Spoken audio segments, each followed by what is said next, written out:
আল্লাহ তাআলা বলেন, ইয়া আইয়ুহাল্লাযীনা আমানুত্তাকুল্লাহ।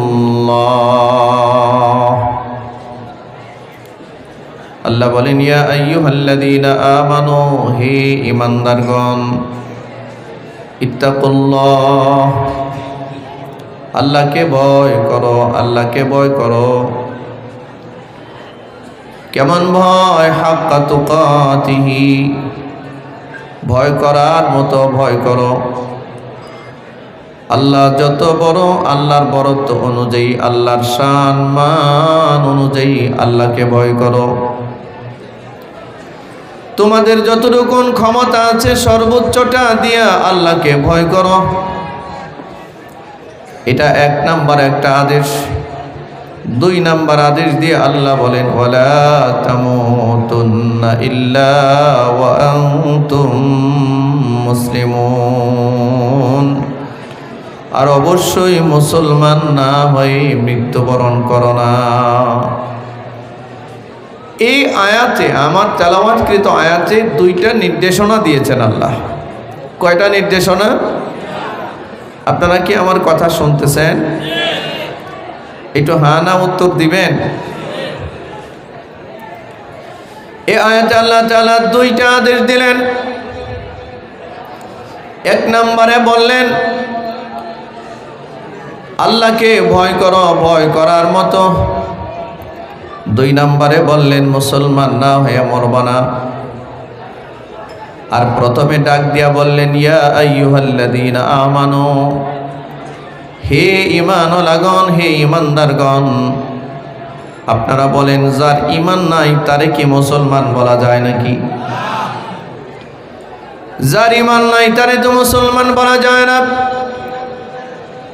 কিন্তু এই আয়াতে আল্লাহ ঈমানদারদেরকে আগে ডাক দিয়া বললেন, হে ঈমানদাররা, ঈমান আনছো ঠিক, তবে মুসলমান না হয়ে যে মরবা না।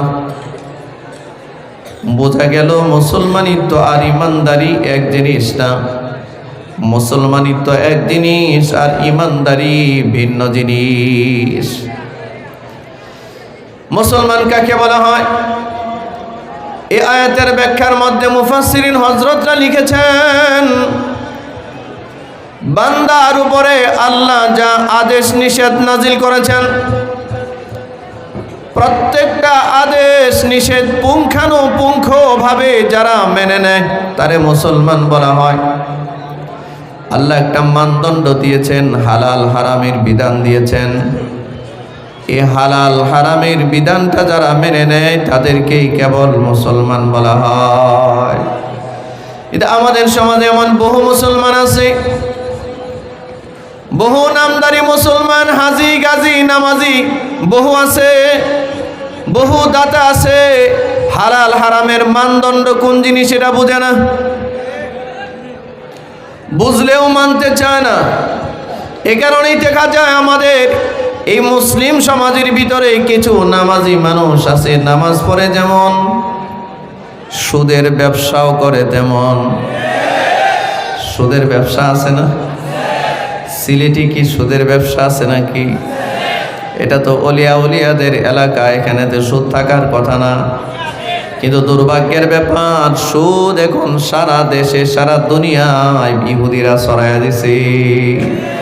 আমাদের ঘরে ঘরে সুদ। এই সমিতি, ওই সমিতি, আশা, গ্রামীণ ব্যাংক, প্রশিক্ষা, পদক্ষেপ, নিরাশা, অভাব নাই, সবগুলো থেকে একটা একটা করে সুদের কিস্তি নেওয়া আছে, ঠিক না? সুদ নিয়ে বেচারা মারা গেছে, তার দেহ আছে কবরে, আর এখনো দুনিয়াতে তার নামের সুদের কিস্তি চলতেছে, আছে না? আপনারা বলেন, সুদের লেনদেন, সুদ খাওয়া হালাল না হারাম? আসতে বললে হবে না, সবাই মিলে জুড়ে বলেন, সুদ খাওয়া হালাল না হারাম? আল্লাহ বলেছেন, ওয়া আহাল্লাল্লাহুল বাইআ ওয়া হাররামা রিবা, আমি ব্যবসা বাণিজ্যকে হালাল করলাম সুদকে চিরতরে আমি নিষিদ্ধ ঘোষণা করলাম, হারাম করলাম। এটা আল্লাহর দেওয়া একটা মানদণ্ড, আল্লাহর দেওয়া দণ্ডবিধি। এটা যে মানে না তারে মুসলমান বলা যায় না। সর্বান্তকরণের সুদ হারাম, আল্লাহ বলেছেন হারাম। অথচ মুসলমানের সমাজে সুদের সরাসরি অভাব নাই। তো যে সুদের ব্যবসা করে অথবা সুদের লেনদেন করে, রসুল সুদের ব্যাপারে বলেছেন সুদখোরের 70টার অধিক পাপ, সর্বনিম্ন পাপ তার মার সাথে জিনা করার পাপ। আসতে বললেন কেন? নাউজুবিল্লাহ।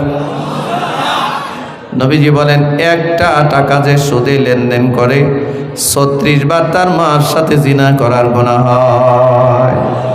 36 বার জিনার গুনাহ এক টাকার লেনদেনে। অত্যন্ত দুঃখ এবং পরিতাপের সহিত বলতে হয়, বিভিন্ন এলাকায় গেলে দেখা যায়, জানি না আপনাদের সিলেটের কি হালত, বাংলাদেশের বিভিন্ন এলাকায় গেলে আমাদের কানে আওয়াজ আসে, এলাকার বড় মসজিদের সম্মানিত সভাপতি এলাকার সবচেয়ে নিকৃষ্ট সুদখোর যে তারে সভাপতি বানাইছে। এলাকার সবচেয়ে জমি দখলকারী, জুলুমবাজ, সন্ত্রাস, চাঁদাবাজ টাইপের মানুষকে মসজিদের সেক্রেটারির দায়িত্ব দেওয়া হয়েছে। এরকম ধর্মীয় প্রতিষ্ঠানগুলো আজকে হারাম খোরদের কাছে চলে গেছে, ঠিক না? কিভাবে হবে বরকত? তো এই হালাল হারামের মানদণ্ড যে মানে না তারে মুসলমান বলা। কোনটা হালাল কোনটা হারাম এটা বেঈমান কাফেররা না মানলেও মুসলমানদের মানা ফরজ। নবীজি হাদিসে বলেন, আল হালালু বাইয়িন ওয়াল হারামু বাইয়িন ওয়া বাইনাহুমা মুশতাবিহাত। হালাল যেটা এটা সুস্পষ্ট, হারাম যেটা এটাও সুস্পষ্ট। আপনারা বলেন মধু, মধু মধু খাওয়া হালাল না হারাম? আপনারা কথা বুঝতেছেন না? সিলেটের ভাইয়ারা কি কথা বোঝা যাচ্ছে না আমার? মধু খাওয়া হালাল না হারাম? মদ খাওয়া, জোরে, মদ খাওয়া হারাম আর মধু খাওয়া হালাল। এই যে একটা মানদণ্ড, মদ আর মধু কাছাকাছি শব্দ, একটা হারাম একটা হালাল, এটা মুসলমানের মানতে হবে। যদি কোনো মুমিন এটা না মানে তখন তারে আর মুসলমান বলা যায় না। আল্লাহর দেওয়া এই মানদণ্ডটা ফলো করা মুসলমানের উপরে ফরজ। তো এইটা যারা ফলো করবে এদেরকেই কেবল মুসলমান বলা হয়। এটা আমাদের সমাজে এমন বহু মানুষ, আমরা এই সমাজে বাস করি, আল্লাহর পক্ষ থেকে যত নিষিদ্ধ জিনিস আছে অনেকগুলো আমরা সহজ করে নিয়েছি, এটারে কিছুই মনে করি না। আল্লাহ তাবারাকা ওয়া তাআলা আমাদের জন্য কোরআন মাজিদে ৬৬৬৬টা আয়াত নাজিল করেছেন। এর মধ্যে ১০০০ আয়াত নাজিল করেছেন আদেশমূলক, আদেশ দিয়া এটা করো। ১০০০ আয়াত নাজিল করেছেন নিষেধমূলক, এটা করা যাবে না। আল্লাহ বলছেন কিছু করো আর কিছু ছাড়ো। এই যে করো আর ছাড়ো এইটার বিধান যে মানে না তারে মুসলমান বলা যায় না। 50 বার হজ করলেও তারে মুসলমান বলা যায় না। হালাল হারামের বিধান মানাটা মুসলমানের জন্য ফরজ, ঠিক কিনা জোরে বলেন? এই জন্য এই আয়াতের ব্যাখ্যায় হাদিসে আল্লাহ রসুল বলেন, আমি যে হাদিসটা আপনাদের সামনে তিলাওয়াত করেছি, আল্লাহ রসুল সাল্লাল্লাহু আলাইহি ওয়াসাল্লাম বলেন, আন আবি হুরায়রা রাদিয়াল্লাহু তাআলা আনহু قال, হাদিস বর্ণনাকারী সাহাবী হযরতে আবু হুরায়রা বলেন, আল্লাহর হাবিব আমাদের সামনে একদিন আসলেন, এসে আমাদেরকে লক্ষ্য করে বললেন, মান ইয়াখুযু আন্নী হাউলাইল কালিমাত। ও সাহাবীরা, আমি তোমাদের সামনে জরুরি কয়েকটা কথা বলতে চাই, অতীব জরুরি কয়েকটা কথা। কে আছো এমন আমার কাছ থেকে এই কথাগুলো গ্রহণ করবা? ফায়ামালু বিহিন্না, নিজেরাও আমল করবা। আও ইউআল্লিমু মান ইয়ামালু বিহিন্না, অথবা যারা আমল করবে তাদেরকে শিখিয়ে দিবা। বর্ণনাকারী সাহাবী হযরত আবু হুরায়রা বলেন, সবার আগে আমি রাসূলকে জানান দিলাম, কুলতু আনা ইয়া রাসূলুল্লাহ, হুজুর আমি প্রস্তুত, আমাকে আপনি শিখিয়ে দেন, আমি নিজে এটা আমল করব, যারা আমল করবে তাদেরকে শিখিয়ে দিব। আল্লাহ রসুল সাথে সাথে হযরত আবু হুরায়রার হাতটা ধরলেন, ফা আখাযা বিয়াদিহি, হযরত আবু হুরায়রার হাতটা চেপে ধরলেন, চেপে ধরে ফাআদ্দা খামসান, 5টা বিষয় গনে গনে নবীজি আবু হুরায়রাকে শিক্ষা দিলেন, এবং আবু হুরায়রার মাধ্যমে গোটা উম্মতে মুসলিমাকে রাসূল এটা শিক্ষা দিলেন। সুবহানাল্লাহ বলেন। মনোযোগ আছে নাকি আপনাদের? এ ভাই, এদিক সেদিক তাকান কেন? এদিকে তাকান। খোঁজাখুঁজি করলে, এভাবে আওয়াজ করলে কিন্তু আলোচনার যে রুহানিয়াত এটা থাকে না।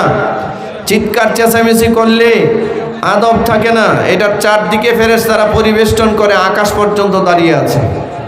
পরিবেশটা নষ্ট করবেন না, মনোযোগ দিয়ে কয়েকটা কথা শোনেন। এই যে এভাবে একটা বিশ্রী এক অবস্থা, লঙ্গরখানার মতো, এইটাকে বন্ধ করা জরুরি ছিল। আচ্ছা, আমরা এদিকে যেই কয়জন এখানে বসা আছে, অন্ততপক্ষে আপনারা এদিকে মনোযোগ দেন, এর ভিতর দিয়ে যতক্ষণ চালানো যায় নাকি, ইনশাল্লাহ। এই টুপিওয়ালা ভাই, এই যে এদিকে খালি মানুষ খুঁজেন ভাই, এদিকে তাকান না। আপনি এখানে বসে বসে যদি এইদিকে লোক খুঁজেন, তা আমার তো মনোযোগ নষ্ট হয়। এদিকে তাকান। মনোযোগ আছে নাকি আপনাদের? তা ব্যাপারটা বুঝে উঠতে পারতেছি না। গত বছরে ভালো ছিল, ঘুমন্ত অবস্থায় আসছিলাম, যে কয়জন সজাগ ছিল, বয়ান করছিলাম, আওয়াজ কম ছিল। আজকে তো দেখি এক এলাহি কাণ্ড, একটা লঙ্গরখানার মতো চিৎকার চেঁচামেচি চলতেছে। এইগুলো করে বয়ানের রোহানিয়াত থাকে না। আপনাদের সবার মনোযোগ আছে নাকি? কিছু কথা শুনবেন নাকি? তাহলে এদিক সেদিক তাকায়েন না, একটু হা না উত্তর দিন। বাইরে যা গড়ার ঘটুকা, এদিকে দেখেন। নবীজি হাতটা কার ধরলেন? কার হাত ধরলেন? দাম বাড়ছে না কমছে? আপনাদের কি মনে হয় নবীজির হাদিস কি একটা দুইটা? লক্ষ লক্ষ হাদিস আছে। সব হাদিস নবীজি কোনো সাহাবীর হাত ধরে মাথায় ধরে বলেন নাই। এই হাদিসটা বলতে গিয়ে নবীজি হযরত আবু হুরায়রার হাতটা চেপে ধরেছেন, ফাআখাযা বিয়াদি, আবু হুরায়রার হাতটা চেপে ধরেছেন। বোঝা গেল এই হাদিসের ইম্পর্টেন্সি, এই হাদিসের গুরুত্ব, এই হাদিসের তাৎপর্য অনেক।